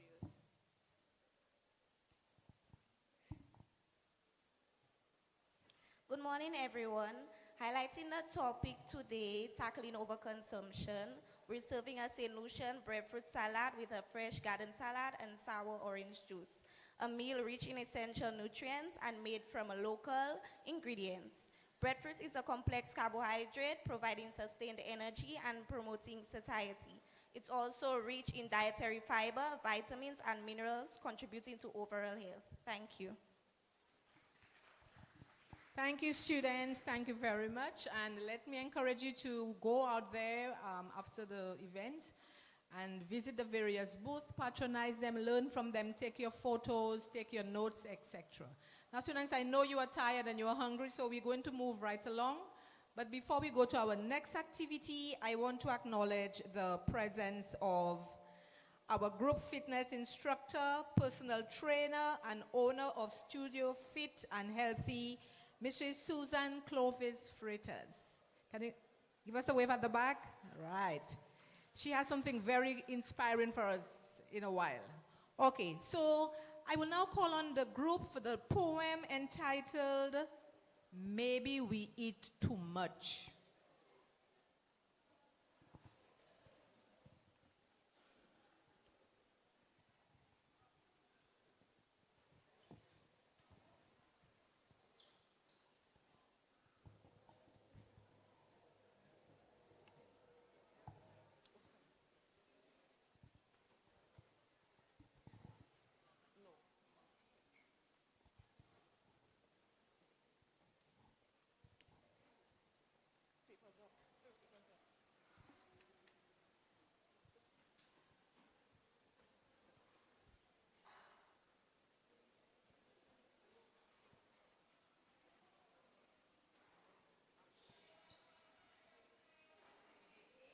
Maybe We Eat Too Much by Mrs. Santi Esteban. We have a problem in this nation, and it is worthy of serious discussion. Have you observed our garbage collection? What is up with all of this consumption? I think maybe we eat too much. We have to manage our appetite. This is a matter that is just not right. This consumption is not sustainable. It could land us in money and health trouble. I think maybe we eat too much. It is not good to be a glutton. We don't eat pork, chicken, beef, and mutton. Eating all this in one sitting, Lucians love fat, food, and rum drinking. People, maybe we eat too much. A good, healthy, multi-mix plate could do much to change our nation's fate. Let's not do this. Too little, too late. Daily steps could change the diabetes rate. I think maybe we eat too much. Do not eat too much when you are sad. Do not drink too much when you are mad. Find healthier ways to deal with life issues. Food is not to be used as your tissues. I think maybe we eat too much. We have to work towards health and temperance, controlling our portions and true self-governance. Ask yourself, do you really need all this food? This sort of diet couldn't possibly end in good. Lucians, maybe we eat too much.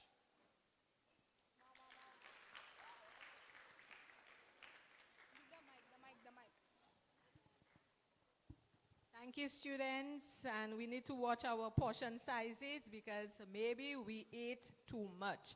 So we're coming to the end. We're almost there.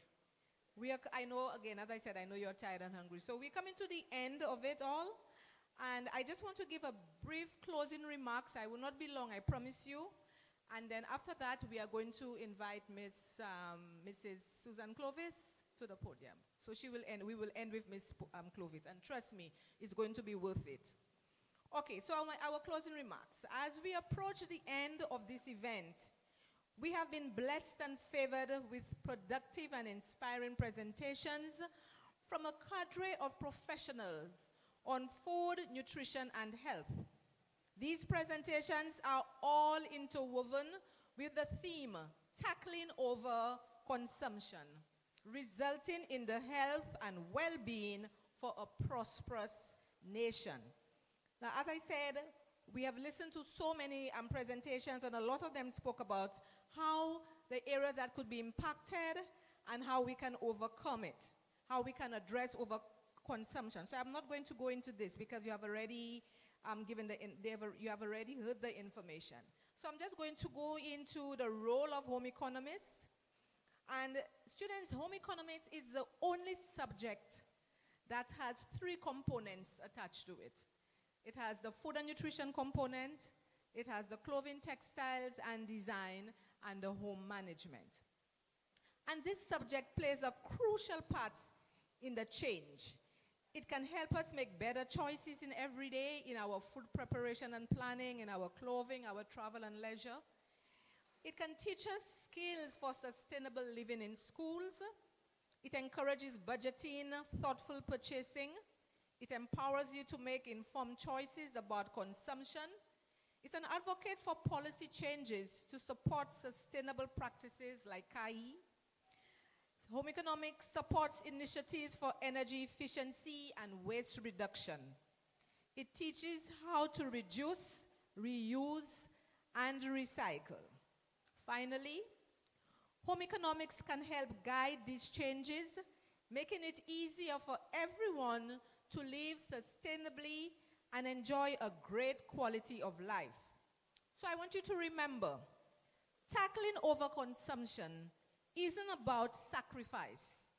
It's about creating a better life for all of us and for future generations. So together, we will proceed. Duval. Thank you very much. I now invite Ms. Clovis to the podium.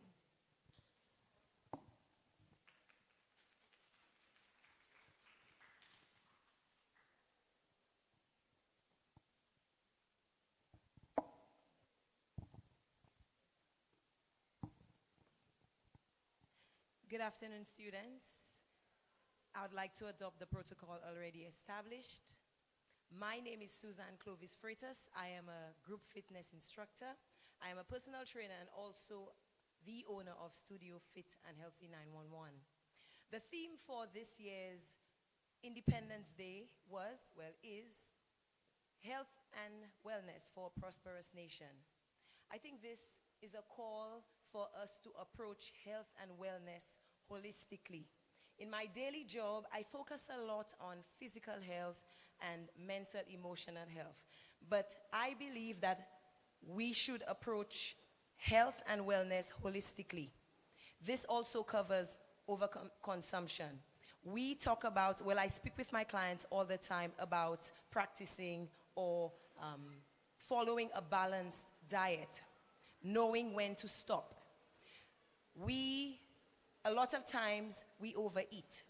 We forget to practice proper portion sizes or to use proper portion sizes. We need to start familiarizing ourselves with what they are, what proper portion sizes are, the ingredients in our food, and also to practice teaching ourselves the difference between feeling hungry or just thirsty or maybe just feeling for a snack. So maybe we just need another distraction, okay?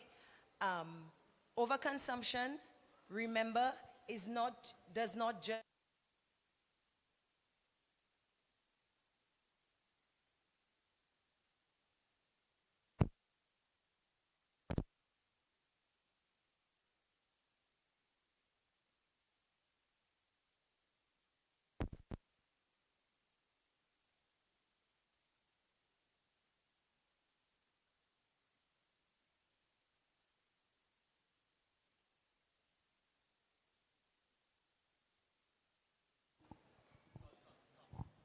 Testing. Sound check 1, 2, 3. I'm sorry. Overconsumption also has a direct effect on our environment because there will be a pressure to demand and delivery of food. Also, it depletes our natural resources. So we also, when we think about having a healthy environment, we need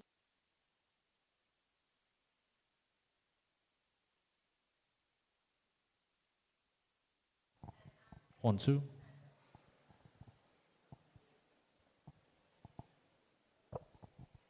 At the end of the day, if we are unable to pour into ourselves, we won't be able to pour any attention and invest into initiatives like we are doing today.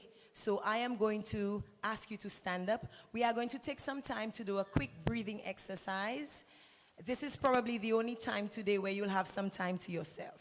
So I would like to ask everybody to stand up.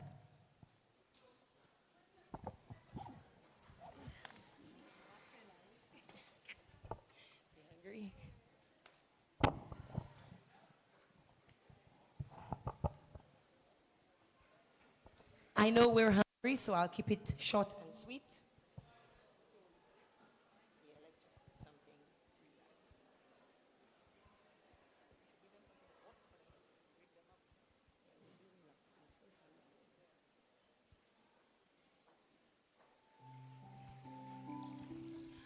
All right. Let's do a quick breathing exercise, and then I'm going to have you dance just one song, something to wake you up. But first, let's try to create balance, and let's also try to get some clarity. A lot of information was received today. I'm giving you about 3 minutes just to process that and also to create the kind of environment in your head and give you time to decide what you are going to do from here on. So I want you to put your right hand on your heart and have your left hand on your tummy. You can close your eyes if you wish, or not if you're not comfortable. I want you to take a big breath in. 1, 2, 3, 4, 5. Now exhale. 5, 4, 3, 2, and 1. Inhale. 1, 2, 3, 4, 5. And exhale.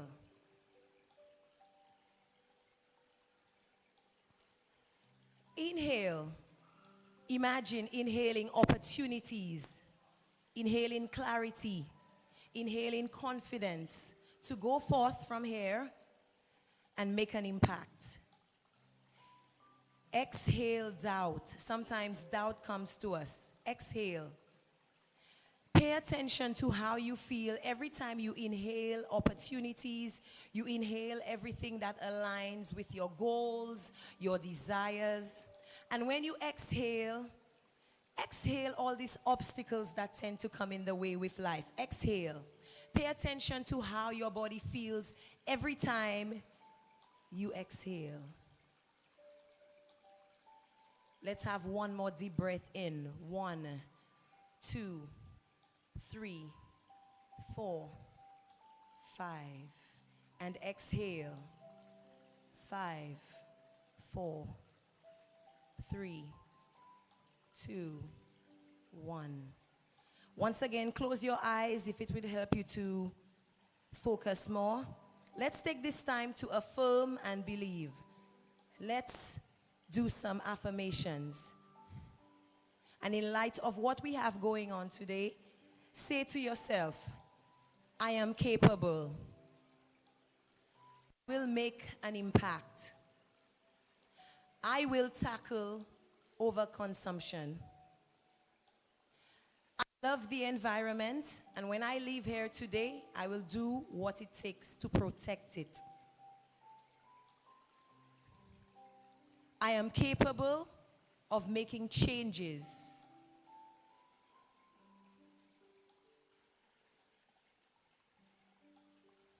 I am enough. Open your eyes.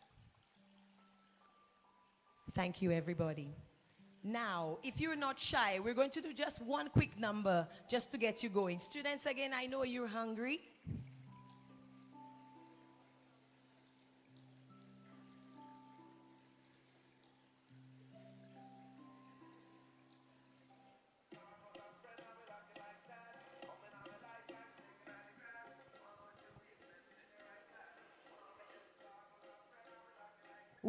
Movement is medicine. We prefer movement as our medicine rather than the ones we get in the pharmacy. All right. Everybody, you probably for this, but just move from side to side. All right. We're coming here. Let's go. That's right. All right. Let's go. Come on. Let's go.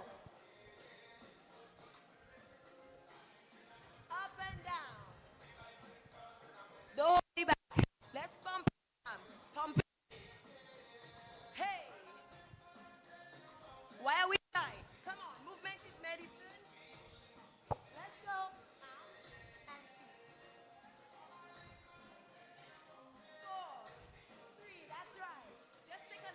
Forward and back, forward and back. Yeah, yeah, yeah. Yeah, yeah, yeah. And this song talks about just being in good spirits with everybody, having a positive attitude towards everything. All right? 4, 3, let's. Hey.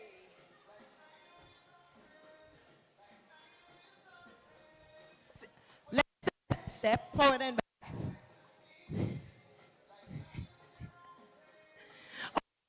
Move in place. Let's go from the top.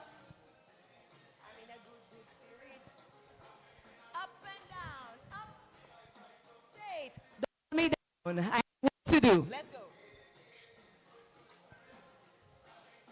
Up and down.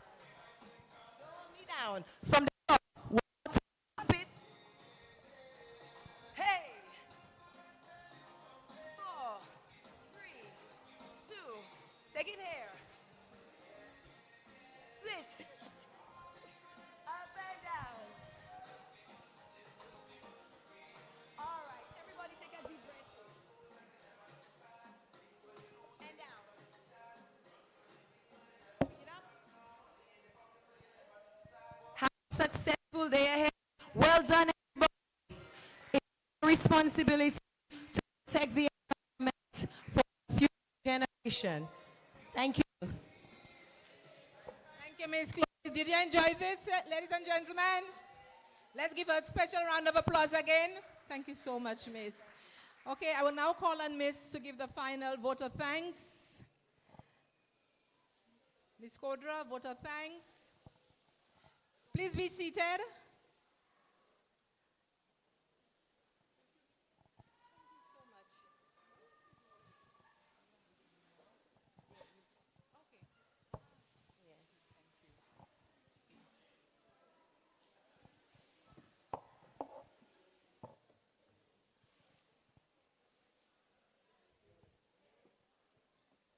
I'd like to recognize the protocol already established. What a good way to end, students. Very beautiful. I'll be short. All right, it's already afternoon for us. Good afternoon, everyone. What a truly inspiring and successful World Home Economics Day we've had. On behalf of the Vocational Department and the entire Castries Comprehensive Secondary School community, I extend our heartfelt gratitude to everyone who contributed to making today such a memorable and impactful event.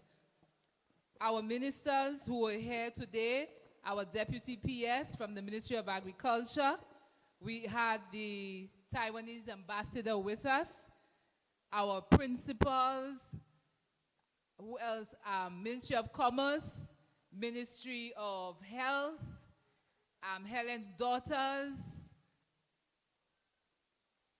I don't remember everybody, but we have Chef Orlando. So everyone who contributed to making this event successful, thank you very much.